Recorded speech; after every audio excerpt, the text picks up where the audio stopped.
Welcome to the show. It's such a pleasure to have you with us. This week we speak with Sadhguru, a yogi and humanitarian visionary. He shares his views on life, consciousness, leadership, and much more. We get your views on the issues. And as always, we have Africa's top 10. You're watching the Africa Leadership Dialogues. I'm Julie Gichuru.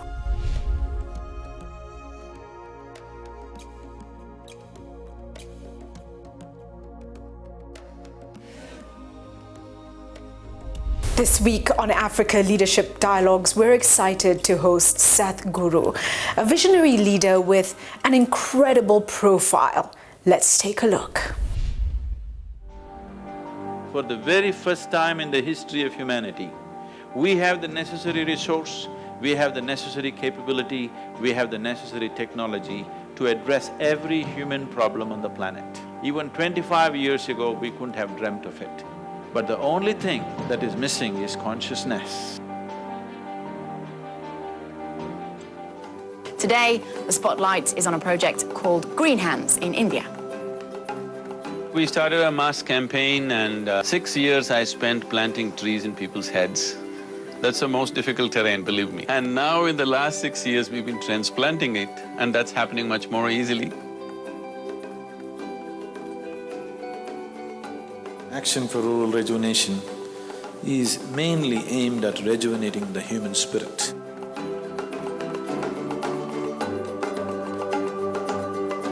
English and computer skills are very essential to make these children come out of the hopeless economic and social pit they are in. If you could first tell our viewers, what is the idea behind it? Initiative, insight, which is more specific towards entrepreneurs. Whatever the nature of your business, ultimately, it is all about human well-being. Isha Foundation, a non-religious, non-profit public service organisation headquartered in southern India.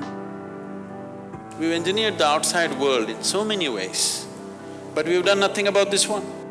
If you want to know well-being, in is the only way out. This is what I want to teach you too. That is, you can be completely intoxicated without any drug, just on life. This is a shift from wine to divine.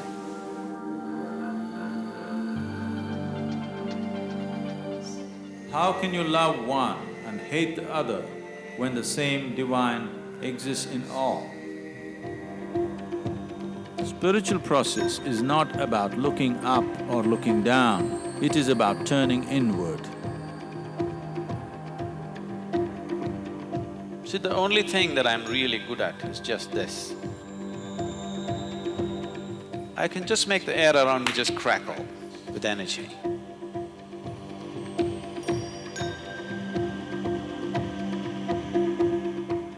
If you have to describe yourself in one word, would you consider wildlife as 2 words or 1 word? It's…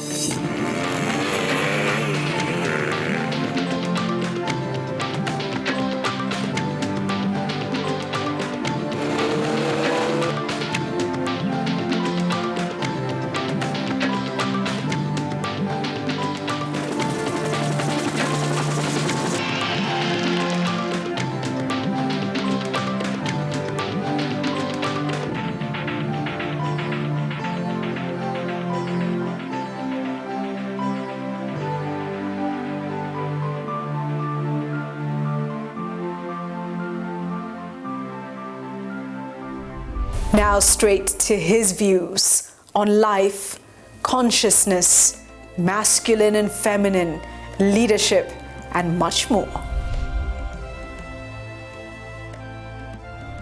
You come to Kenya at a time when we have anti-something demonstrations, then we have anti-demonstration demonstrations, then we have anti-demonstration demonstrations. And you know, the ordinary Kenyan is caught in the middle of it wondering what's going on. So I must talk about political leadership for a moment, if you will allow me. Can we? For a moment. Sadhguru, what's wrong with our politicians? So many. I'm just, the most basic question, right? in so many of our countries, and I think in many ways India is similar to Kenya, very vibrant countries, alive and brimming with opportunity. We know what we must do, and we just never seem to be doing what we know that we must do. Why? What's wrong?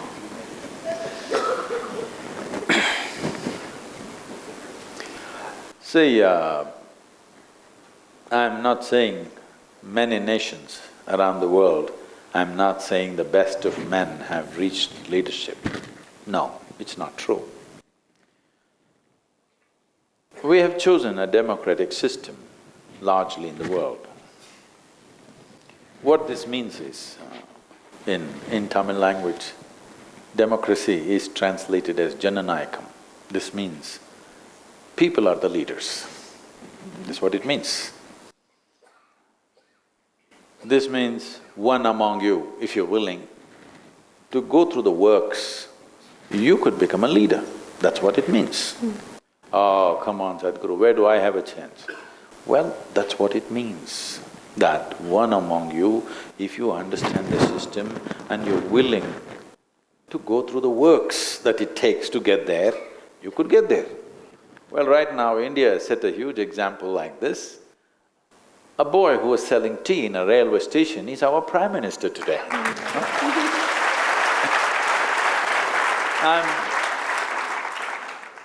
I'm not bowing down to the man, I'm not made like that.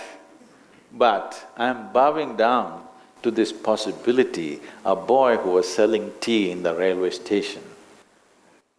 He could even aspire to become a Prime Minister of such a large nation, which is a tremendous thing. Never before possible in the history of this humanity, isn't it so? Never before such things were possible. So that's what democracy means. But are we actively making use of it? That's another thing. Most people, I don't know how you are in Kenya, I don't have the numbers, but I'm sure more than 60% of you or more than 40% of you don't even go out and vote. Yes? So, that is just one day in 5 years. Even that you can't do. But democracy does not mean just casting your vote. Democracy means there are many instruments in the system that every day you are supposed to exercise. You are supposed to rule. You have appointed somebody to do the job, but you are supposed to rule. But you think it's his job to do, well, he is doing it the way he knows it. You must be okay with it, you shouldn't complain. When you're unwilling to take responsibility for your own well-being and the well-being of your society and your nation, you shouldn't complain, isn't it? Because you're only sitting down for dole-outs. This is what you get.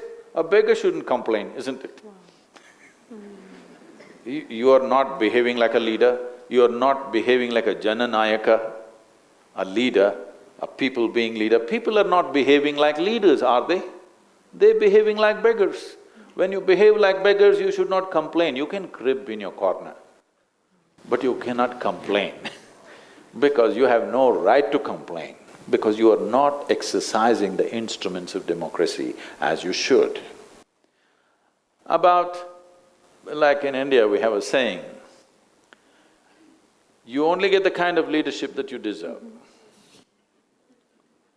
For in many ways, we've been indolent. We've been sitting back and, in India this is a thing, I'm sure in Kenya also. If you go to a tea shop, anywhere, India is full of tea shops, okay? If you go to a tea shop, the guy who's selling tea, making probably 50, 100 cups of tea in a day, that's his job. He will tell you how Prime Minister should function. And he knows. He knows. He has… yes. No, he knows. Yes. And he not only knows that, if you know some cricket, Yes. he will tell how the Tendulkar, whoever, how he doesn't know the batting technique, how he should bat, all right? He has advice for everybody. Only problem is he doesn't know how to make good tea.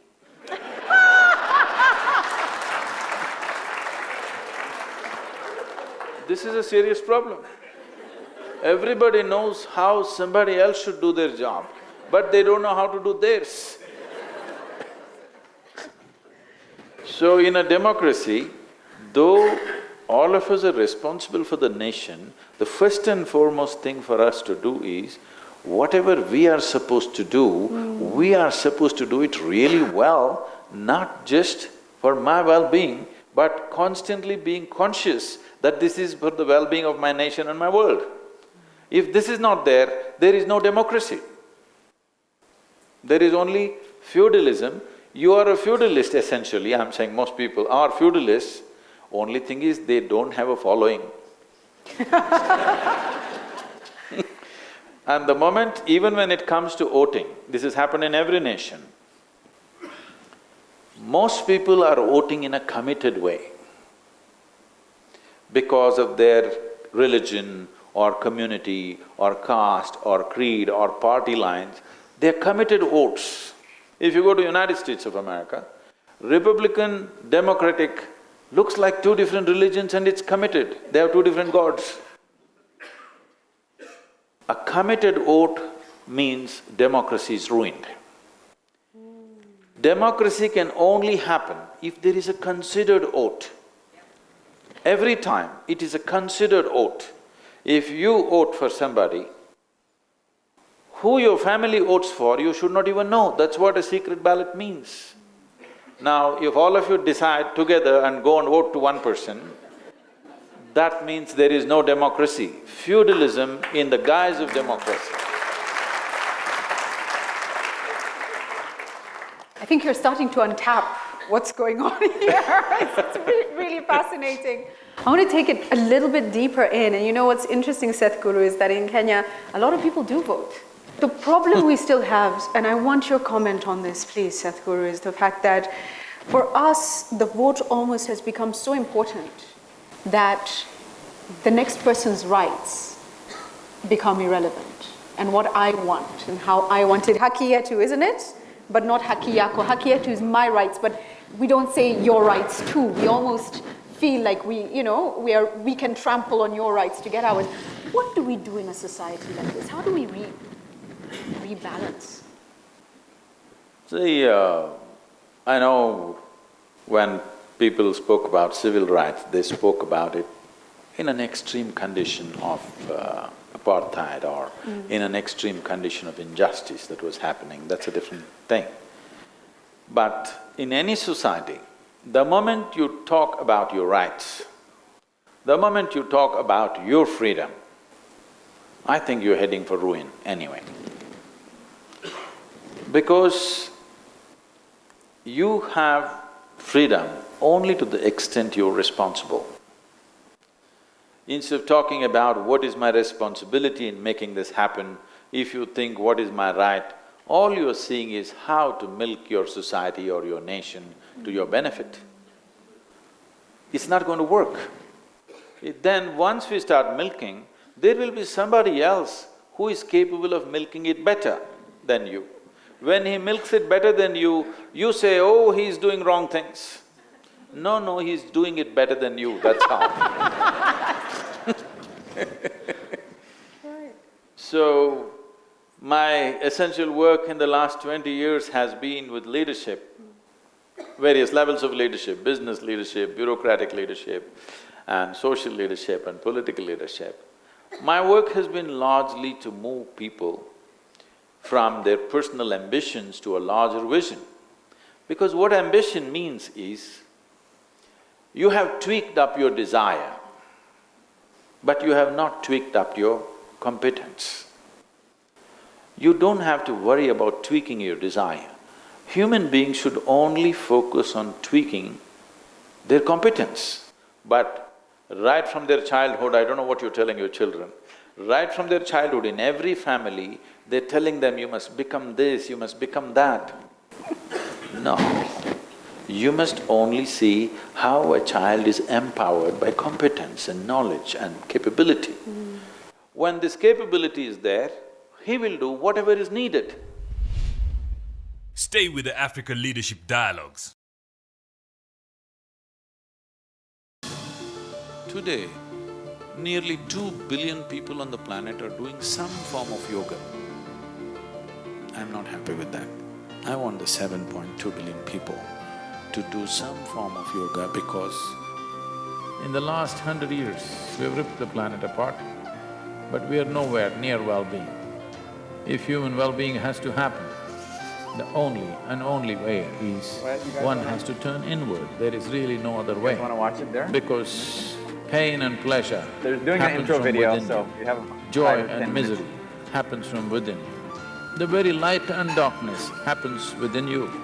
The only space where you generate experience is within. If you don't turn inward, fixing your well-being on this planet is out of question.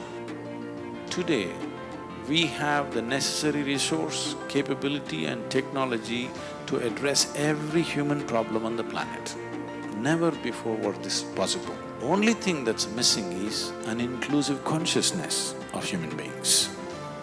And this is what yoga can do, beyond religion, beyond belief systems, beyond caste, creed, race, nationality. People can experience a deep sense of unity within themselves, which is what the world needs. This is a momentous step that humanity is taking. It is time the world turns inward for their well-being, not up, not out, in. In is the only way out. If you want well-being, in is the only way out. Out, out, out. I grew up in a family where, and for all the girls in the house who went through this, you will understand, you say something at the table and nobody notices you said it. In 5 minutes, one of your brothers says it five minutes later and everybody says, oh, what an intelligent thing. How many ladies went through that growing up? Do we see, I see a few hands. And I see hands. And you're wondering, am I not here? Am I not present? What's going on? What is the problem with our society and our culture, and why do we hold women down so much?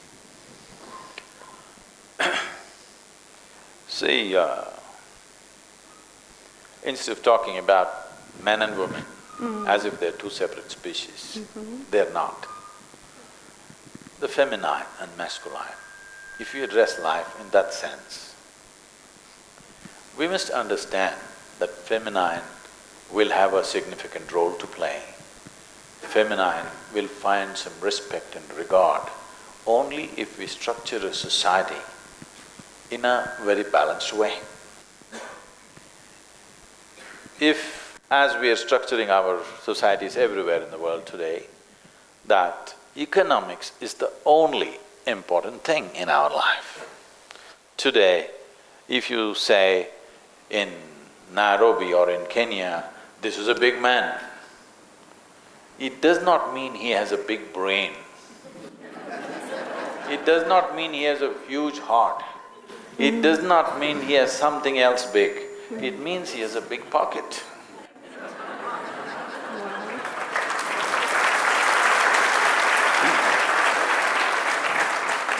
Or in other words, our entire consciousness is right now ruled by economics. Economics means just over-glorification of simply, survival process, complicating survival process like never before, to provide something for our well-being, for our comfort, convenience and survival, we have to arrange something. This arrangement is slowly raising to such a pitch as if it belongs to heaven in the world. When economics is the driving force, the role of the feminine will become less and less and less. Only when in our lives, in our societies, there is equal significance for art, music, love, aesthetics and many other subtler aspects of our life, then feminine will have an equal role. Now you structure a society so skewed and you're wondering why feminine doesn't have a role, well, it cannot have. Women can succeed today in this world only if they're like men. There is no other way to succeed. Because they have to become masculine, because the social significance or the significance of human societies has shifted from all other subtleties to one crudeness of economics. Wherever you go today, what is the conversation? Economy, can you beat it? At least they were talking about weather some time ago. There's a pleasure about being alive. You can see it on children's faces. But death is a compassion. We're glad that we can all die one day. Right now, if I mention this word, there'll be a lot of anxiety in people. But the best thing about life is nobody fails, everybody passes.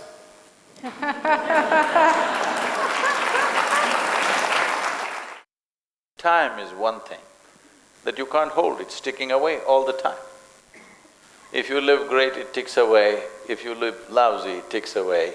If you sleep, it ticks away. If you sit, it ticks away. If you walk, it ticks away. Do whatever, it ticks away. As I'm speaking, you're 1 minute closer to death, that's what it means. And this is the biggest thing. Only because human beings have forgotten that they are mortal, they're not conscious of their mortal nature.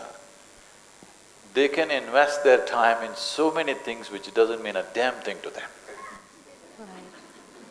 If they were conscious today that I'm mortal and time is ticking away, they would do only what really matters. If all of us do only what truly matters to every one of us, this would be a fantastic place to live.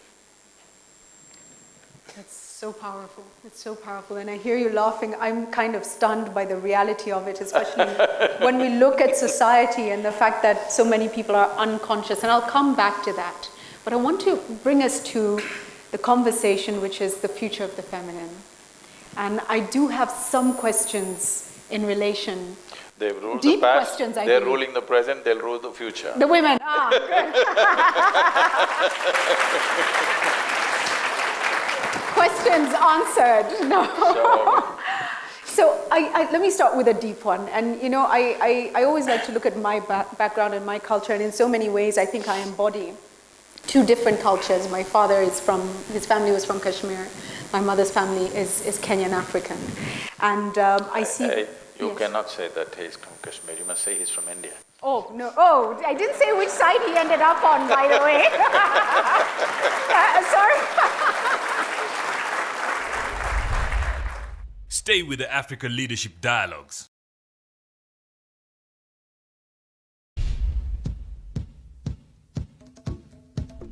What a fascinating conversation. Next week, we go to part 2 of that talk. So there's much more coming from Sadhguru for you.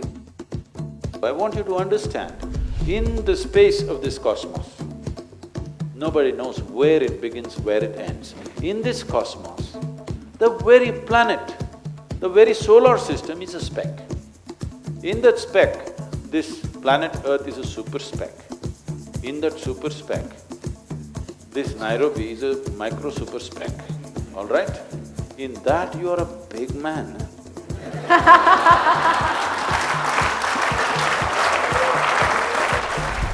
And now it's time for Africa's Top 10. On Africa's Top 10 this week, we feature the safest countries in Africa. For a long time, the media has always portrayed Africa as a not-so-safe place. Frequent muggings, carjackings, and robberies seem to rule the airwaves. Well, matter of fact is that the continent is safe. Being in one of the safest countries in Africa is the wish and dream of every single living African. This is according to Answers Africa. Starting us off at number 10 is Botswana, which undoubtedly is one of the countries perceived to be the safest in the continent. Located in the southern part of Africa, the country has consistently enjoyed good publicity. Some of the positive aspects includes good infrastructure, political stability, and stable currency.